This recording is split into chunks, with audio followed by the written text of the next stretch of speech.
Different గా మాట్లాడడం, different గా చాట్ చేయడం అదంతా చేస్తా.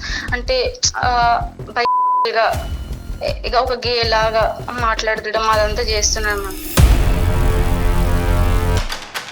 మరి మీ ఇంట్లో చెప్పారా మన పెళ్ళి ఎప్పుడన్నా ఆడపిల్లలు ప్రత్యేకంగా చాలా గట్టిగానే అడుగుతారు, మరి నువ్వు ఎప్పుడు అడగలేదా వాళ్ళ పేరెంట్స్ చెప్పాడా లేదని? సేమ్ తనలాంటి మొబైల్ నాకు గిఫ్ట్ చేశారు సార్. ఓకే, ఇద్దరిది సేమ్ మొబైల్.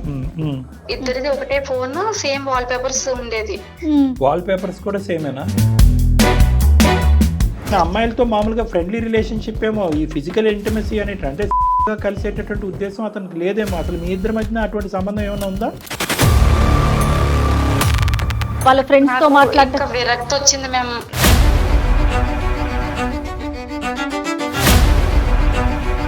అమ్మ ఆ ప్రేమ ఇరిగిపోయింది, ఆ ప్రేమని మర్చిపోవాలనుకుంటున్నాను, ఆ బాధ నుంచి బయటకు రావాలని నాకు ఒక సంబంధం చూడండి. ఇంకేంటంటే ఇంకా అక్కడ విశ్లేషణ ఉండదు, ఆడు ముక్కు మొహం తెలీదు, ఆదరాబాదరాగా పెళ్లి చేసుకుంటారు. ఇప్పుడు నువ్వు లేకపోతే నేను బ్రతకలేను, నువ్వే కావాలి అని చెప్పేసి అంటున్నారు సార్.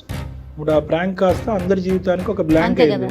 పిచ్చా వెర్రా ఏమనాలి దీన్ని?